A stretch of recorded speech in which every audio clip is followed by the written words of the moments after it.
Hello, everyone. Welcome to the show. We got another great edition of Bring It in the House podcast show where we spotlight musicians, entertainers, artists, and leaders.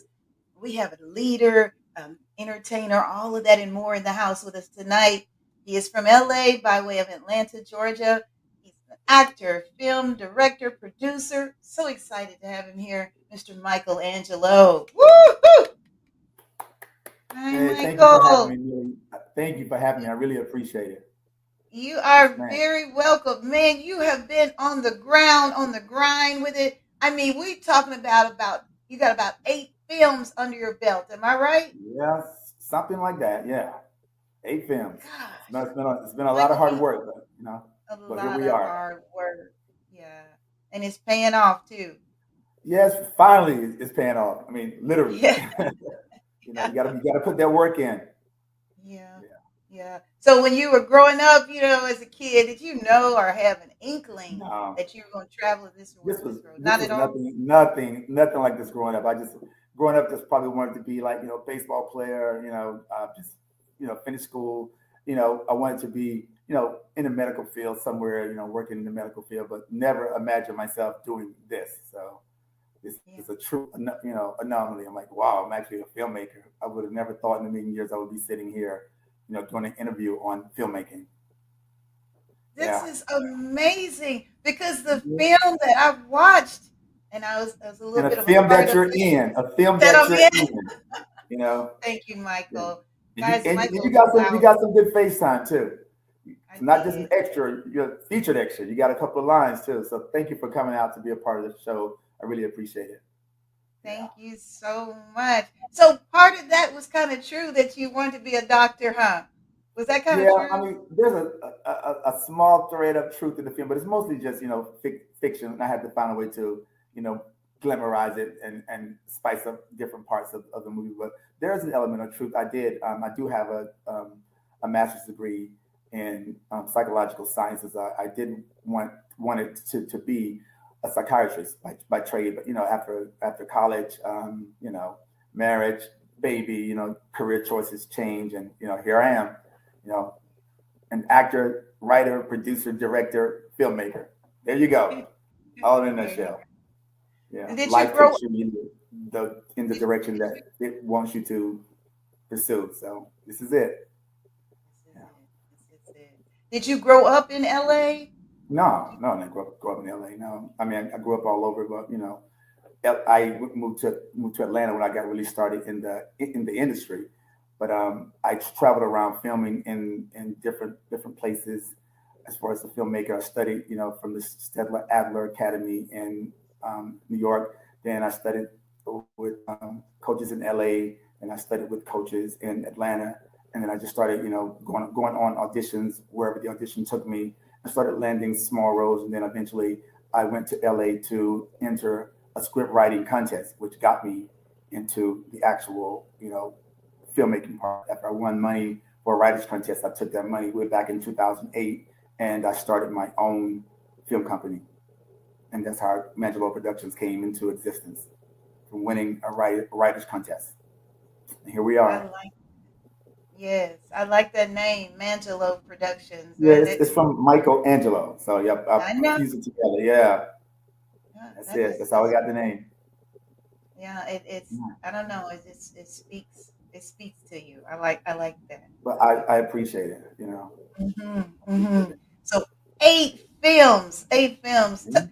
Tell us, give us the names to the films so we can look these up and watch Okay, well, the very first film that I ever did, it was called Words to Kill, way back in like 2008, I believe, way back in 2008 or 9, and that was a film that was about a famous author who was being stalked by someone who was not just a fan, but someone who actually worked for him. She was very possessive over him, so that was that particular storyline. And then from Words to Kill, I decided to branch off into comedy. So we did Dream on Dreamer 1 and Dream on Dreamer 2. And Dream on Dreamer 2 is actually still on Amazon Prime. It's Dream on Dreamer 2, Mangela Productions. So you can search it, you can Google it, you should be able to find it on Amazon Prime. People still hit me up and say, hey man, I saw the movie, it was funny. The next movie it was after that it was a movie called Missing. And then that movie actually is missing because the guy, because I started way back in the day working with, let's say, an unscrupulous guy who I was very young in the industry, not signing contracts first and working off of friendship. So because we didn't sign any paperwork, we just started filming the movie. You know, we were two friends filming the movie. Then somehow there's a falling out because over creative differences.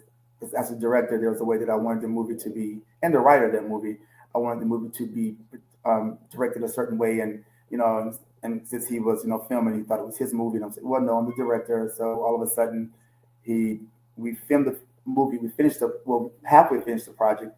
He takes the movie and he runs away, and we never see the movie again. Of course, we have to send cease and desist and all this stuff. And I hear he went on to continue to film the rest of the movie with the actors, but of course, nothing came to fruition because we did send the cease and desist and things of that nature. That you can't film, you can't put someone else's intellectual property out as your own. So that was a very, very important learning lesson for me. Is that everything should be contractual even before you actually begin anything. So now when I do anything, it's always you're signing contracts first before we even touch the cameras or you hit the stage, whatever you're going to be filming based on the contract that will be initially signed before you actually start doing anything. Yeah. I agree. And then, okay, then after that Missing movie, there was my biggest movie that one of the biggest ones. Now Dream on Dreamer is the bigger, but that back then, In Prison by Love, was that movie. It was that movie, In Prison by Love. That's when my career really took a turn, when I really started winning a lot of film festivals, and got my first big distribution deal through Maverick Entertainment.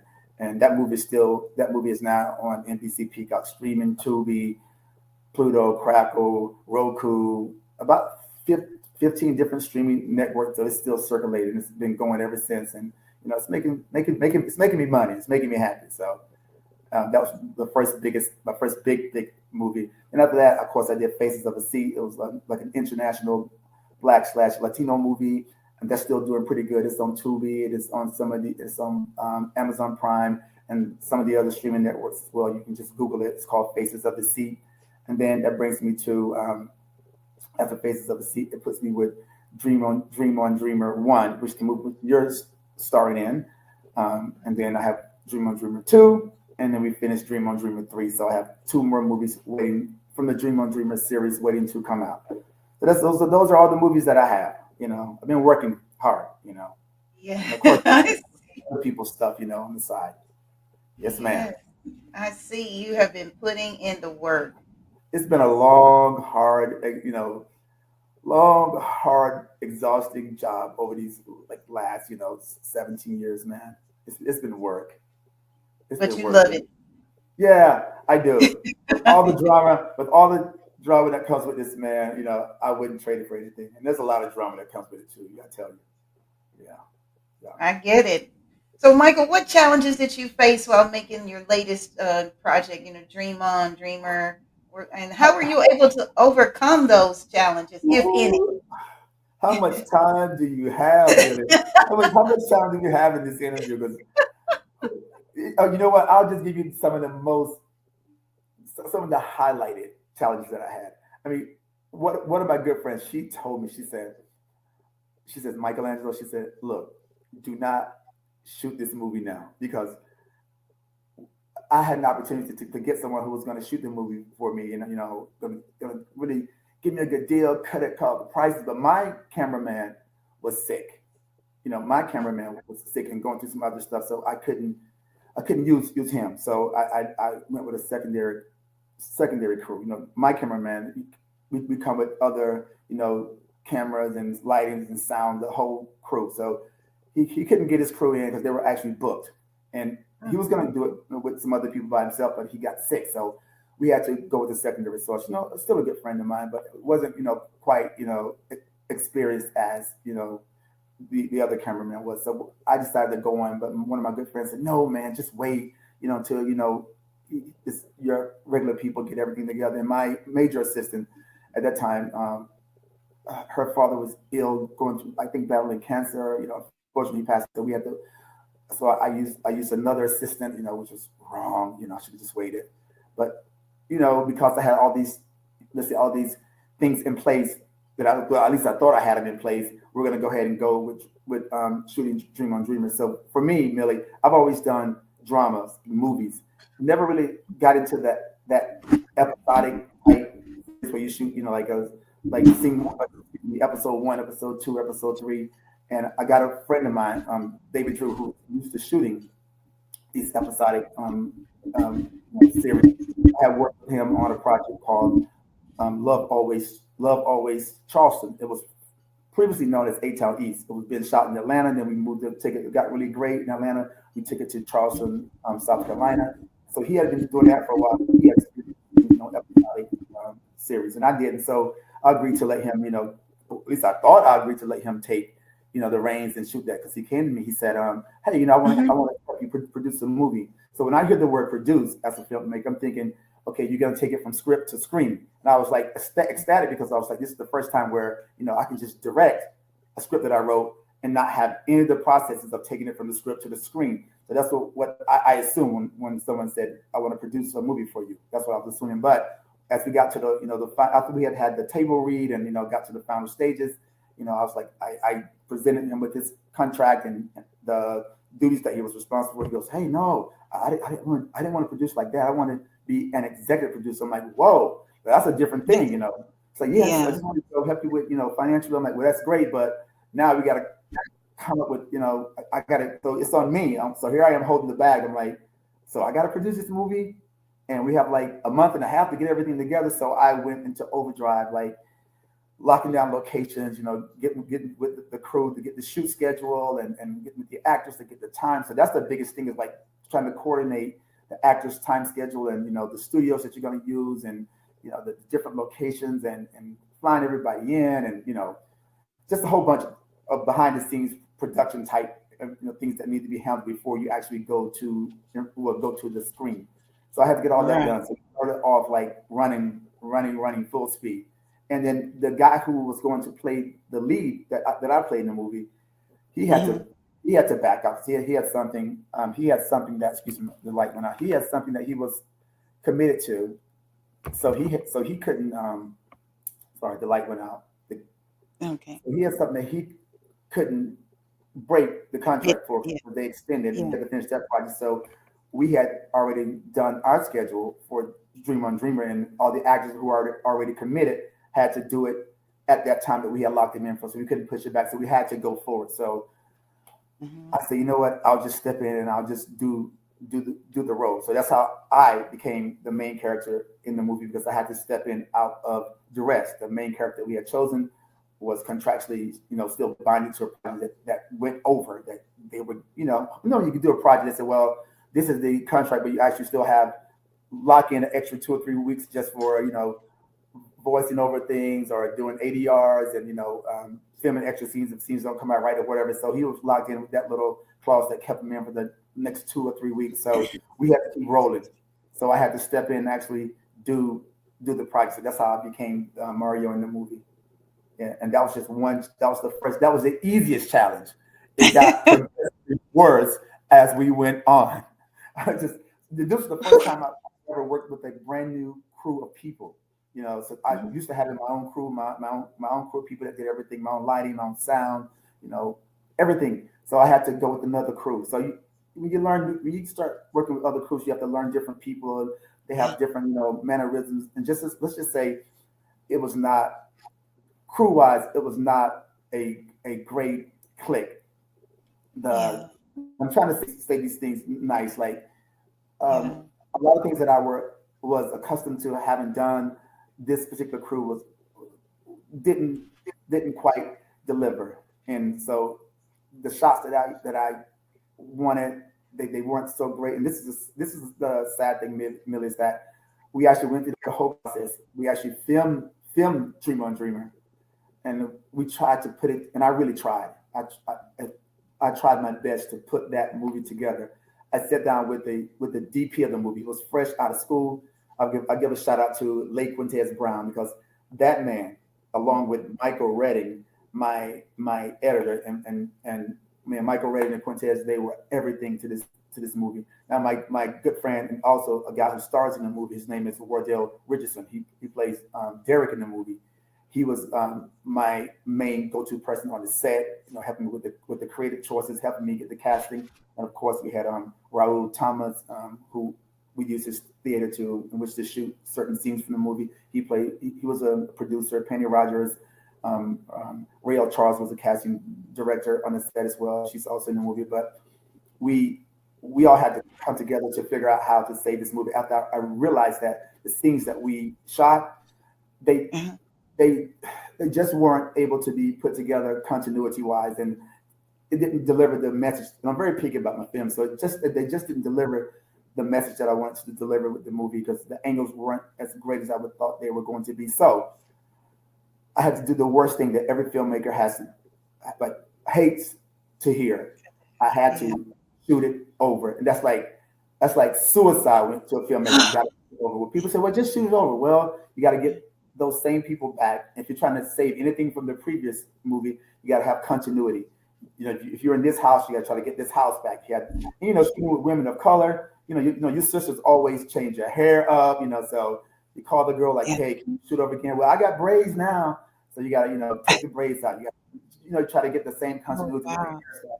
It's the same clothes. So it's important that you try to shoot it when you choose those dates, because you never know what's going to take place.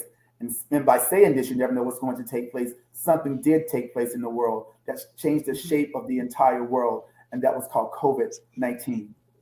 So here we are in the midst of COVID-19, where people will not allow you into their homes, and mask, unmask, shelter in, and you're trying to be a filmmaker during this time. It was the worst time in the world for filmmakers, next to doctors and education places where you had to meet face to face. But this shocked me, because I had put all my money into this movie. I'm talking lots of money that I was planning to recoup back distribution. But when I realized, the movie is not what I wanted to be, okay. I had to resolve myself into saying, okay, we'll shoot it over. So we got with the actors, and we got the schedules put together, blah blah blah, this and that, and then all of a sudden, COVID kicks in, and the world is shut down.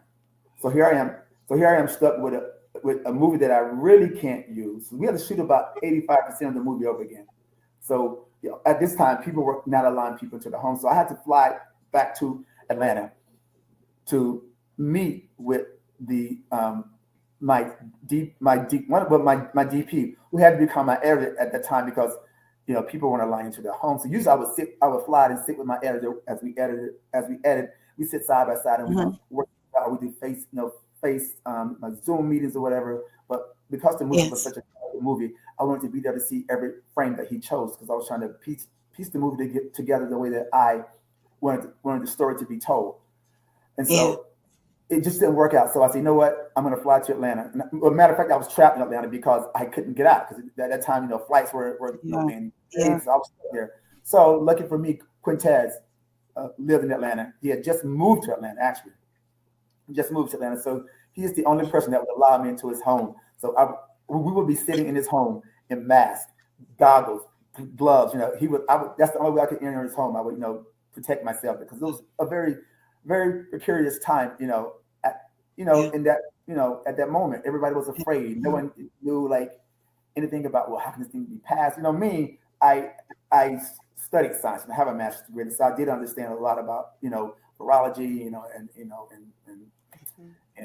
germs and things of that nature. So I would tell him like, hey, thank you for letting me come in, but I'm going to cover myself completely up to prevent, passing on anything to you and your family. So by sitting with him, we were able to put the movie to at least do a storyboard. And once he saw the movie, he said, man, I can see where you're going with the movie. And it was at that moment we realized that we were able to save Dream on Dreamer after working together with Quintez for almost 5 years, putting this movie together, because it was hard to shoot it. So we had to wait for about, 4 years before we can actually start shooting. And then that was another problem, because, people were still being asked to social distance. People are still being asked to social distance, stay in as much as you can. But when you have people who are social media, let's just say a nice word, social media addicted, they have to be seen, they have to be out. Because when I was at LA, we were locked down. We couldn't come out. Came to Atlanta, people were able to be out doing things, so they were still out going to parties. And I would see some of the actors on social media. I'm like, now why was she out at that event? She knows she has to shoot this weekend, and walking around, like no mask on. I'm like, oh, because I rented out studio time, and I would lock it down for like almost 12 hours a day, pretty much, so I could be in and try to shoot up all the scenes while you have the actors there. But then everybody had to take COVID tests, and you're on your knees literally praying like, please don't let any of my actors come up with COVID. Sure enough, you get that phone call. Every time I would just break out into like hives. It's like you answer the phone with much trepidation. You're like, hello. It's like, this is blah, blah, blah. I'm like, okay. I got COVID. I'm like, So the studios, they don't care. It's like, well, you pay for this, and you want to test as close to the shoot that is possible. So the studios will allow you to cancel within, like a certain amount of time, but you can't just call up the next day and say, hey, I want to cancel. They say, okay, well, you're gonna forfeit this money because we told you had to cancel within at least 48 hours. You're waiting, within like for COVID, I was doing like 24 hours just to make sure that I was not putting someone in a dangerous situation. Some people did pass away, while we were filming. Some people's family members, lost their lives with COVID. So people were afraid to film with people who weren't being masked. So even during the filming, there were people telling me, some of the actors that would come to me and say, hey, I'm not shooting with these people unless they have their COVID test, and I want all their cameramen to wear masks, and all the assistants need to have on masks, and and there were some people that were like anti-mask. I don't want to wear a mask. I said, well, if you don't want to wear a mask, this is this project. And some people were like, it's just a big scam. This is a COVID scam. Yeah. All the stuff that we went through during COVID, people thinking it was a scam, people thinking it was real. Oh my gosh! You saw on the news. So how did affected our film set? Yeah. Yeah. How did the casting go, during that time? And what was the casting agency that you used to cast them? We have I have my own casting people. Like I told you, I had Rael, I had Wardell Richardson, I have Ro Thomas, assistant people like Penny Rogers. We cast. So, sometimes with Wardell, he would find people. I don't have to be at every casting, call, but we find people who we think are great. We have them come out, we have them audition, and we used to have a very big audition in the beginning, and we did because it was before COVID. So we met at Mark Square Studios in Atlanta. People came out, they read for the roles. We did callbacks, just the way people usually do, and then we finalized the cast. So what I'm saying is that everything was great. We shot a whole movie before COVID, and then we couldn't use it. Well, I could have used it, but it wouldn't have been as great as it is now. So we made it, in my opinion, a crazy choice. I should have just stuck with that movie, and doctored up a little bit more. But no, I was like, I want it to be perfect. Let's shoot. And no one it over again, and no one knew that COVID was going to kick in. So even a bigger problem with COVID was that, a lot of people gained massive amounts of weight. So that's another problem. We tried to use some of the footage from the first movie, but it wouldn't match up because some people had gained 30 pounds. Right. So here's a photo. Was to someone who was 30 pounds smaller. It's the camera picks up every little thing, especially weight. It already adds on like 10 pounds, already. And imagine at 10 plus the 30, it's like you're 40 pounds bigger. So we had to go into exercise mode. Now I would be guilty and also say that I did put on like 12 pounds, but I took all of it off, as much as I could before the shoot day. So we had to go on these major diets to lose all the weight to get everything off.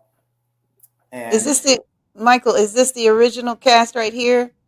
No, that's some of the cast, but that's not all the cast. That's none of the people except 1, 2, 3, 4. Yeah, kind of myself. That's not. No, that's just a regular picture. That's the actual red carpet night. Well, there's 5 Essence in there too. That's just a red carpet night. People celebrating, people with their families and friends. So great but picture. There are a lot of great cast pictures. I don't know where you found that one, but there's a whole lot more where that came from, where there are a bunch of the actual cast. I wish you would have asked me. I would have sent you some, of the actual cast. But you can always find them by logging into the movie and getting the cast. It'll tell you everybody. You can go to their social media. But yeah, man, Dreamer Millie this was the most difficult movie that I ever had to film. And thanks to pretty much COVID, because it really shaped the way we had to film. But once we finally got everything done and people got over COVID and the world opened back up, I was like, okay, maybe it wasn't so bad. So let's go It for Dream wasn't On so Dreamer 2. bad. So we did Dream On Dreamer 2. Then we finished that. And we said, okay, Dream On Dreamer 2 is great. Let's go to Dream On Dreamer 3, which is even better. So I can't wait for you guys to see part 2 and part 3. Those are really gonna up the ante as far as the movie height. The drama is heightened, the intrigue is heightened. Everything is on another level as these two later movies will come out, like part 2 and part 3. And part 3 is really gonna blow your mind. Part 3. Let's take a look at the trailer right quick. That's the people Okay, can sure. Go see. ahead. Okay, right.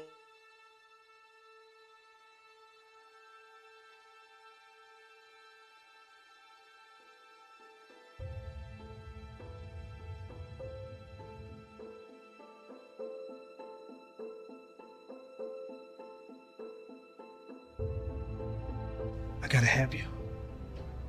And I gotta have you now.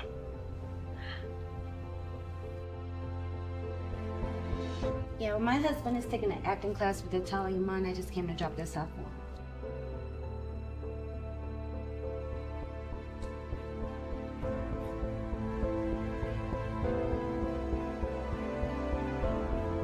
So you're just gonna keep packing and not give an explanation? Does my love for you count for anything? Love is the only reason why I have stayed in this marriage. I will see you in court, you bastard. Yeah, it's like that. Don't come back.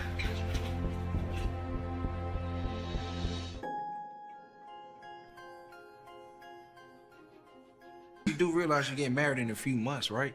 I do, and I'm gonna keep hitting it till I say I do. Don't play with my head. Oh, for real, Keisha? So you know we got a power bill to pay? Damn, just call the power company and get an extension. This was our final extension. Man, I need about $500. Here you go, my brother. A little something extra, too. So you don't think it's a big deal that you borrowed money from a drug dealer? I love Paul, but he's nothing but trouble. You need to stay away from him. You hear me, boy? If I tell you something, you have to promise not to say anything to anyone. Sam is this guy that I've been seeing. Yeah, he's just a friend though. Erica, you are moving way too fast. What? Because this is how I want to live?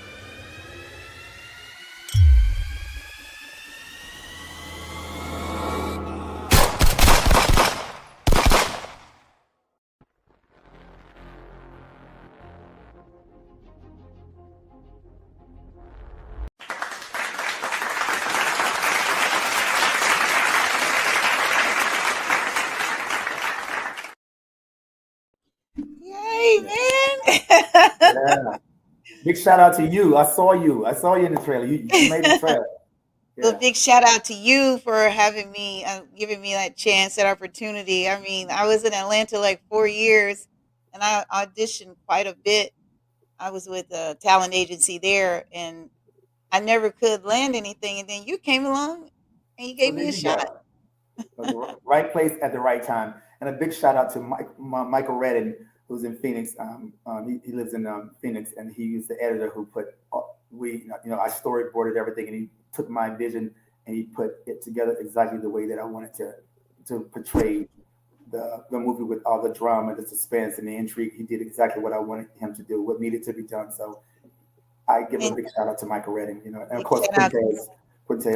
Lake Quintez Brown, and Kyle Wilson, who also helped me bridge it together a little bit here and there. But we all three of those guys really helped bridge the project together to make it what it is, and what it was at the time. And I'm grateful to Amen. you guys. Yeah. Amen. Yeah. And the music is nice on the soundtrack too. How did you guys select the music for the Well, soundtrack?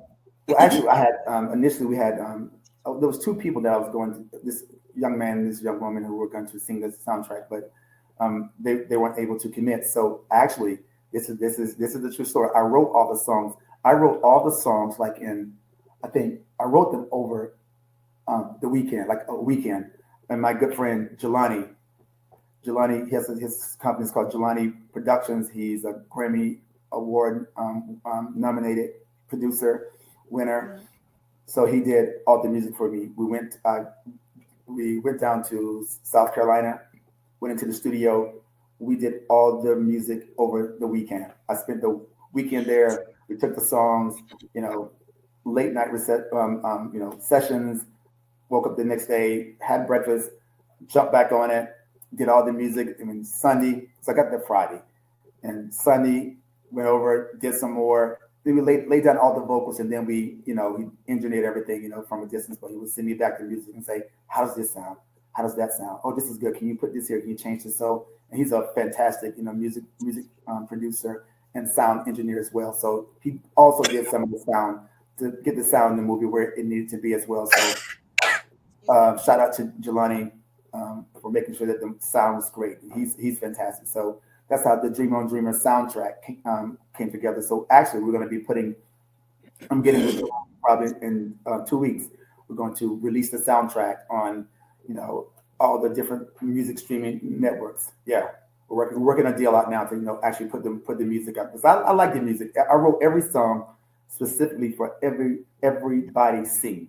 Because I knew as a writer, I knew like what was going to be said, so how it's going to be laid out in the movie. So that's how I wrote the songs, based upon looking at the rough copies of the movie. I said, okay, I'm going to say this line here. I want Jelani when the song says this, put this right here. That's why everybody was like, yeah, the music went perfectly with every scene, because I wrote the music exactly for the scenes. For that scene. Mm-hmm. Yeah. Mm-hmm. I like it. At first, I became a lover of music, because I think music makes the movie, the scoring. Of course, I agree. Michael, I am so proud of you. Congratulations on all your success. Wow, all your hard work is paying off. Kudos to you and your team. Time is out, but any shout outs real quick before we go, Michael? Yeah, I want to shout out the entire cast and crew of Dream on Dream, and all the people, so many people, all the people who played a hand in making this series great. And there's so many people, but most notably my producers, people like Wardell Richardson, Penny Rogers, Rael Charles, David Drew. I'm not forgetting everybody, but who else? Did I say Raul Thomas? He definitely let us use the studio, and all the executive people who played a part. And definitely, I think the actors, and I, thank the fans, people who have always supported me over the years, who always come out to support every movie, and who stream every movie. Thank you so much. And to all the people who say positive things about me and my film company, I thank you as well. And people like you who are first-time actors who always, come out and do a great job to make the movie, greater. So I just thank everybody that played an integral part in Dream on Dreamer. But I also want to say one thing about Dream on Dreamer.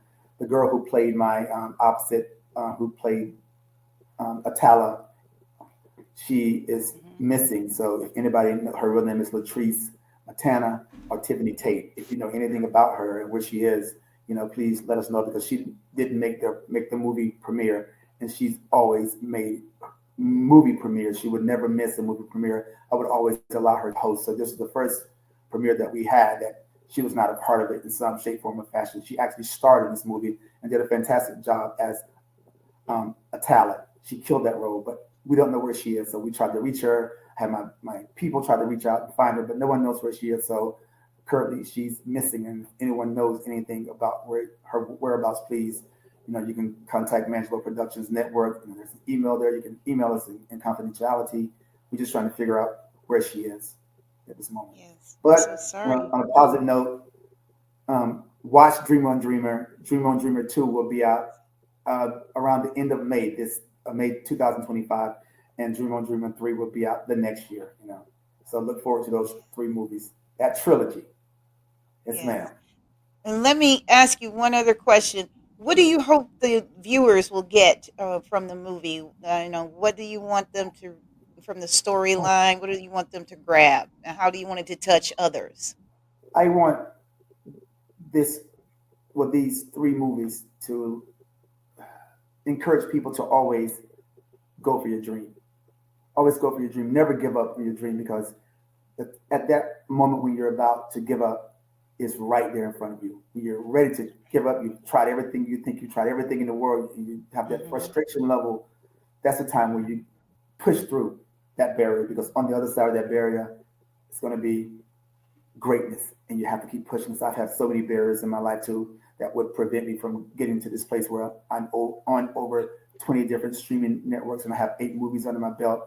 I won about 6 or 7 awards. So now I'm actually able to make a living from what I really, really love and call my own shot. So that's a dream within itself to be in that position. So if Dreamer does anything, I hope that it makes people understand that their dreams are possible. Yeah, that's the biggest takeaway from the movie. But it doesn't come Awesome. with. Yes, ma'am. Yes. Ladies and gentlemen, Mr. Michael Angelo. Woo! And Miss Thank you.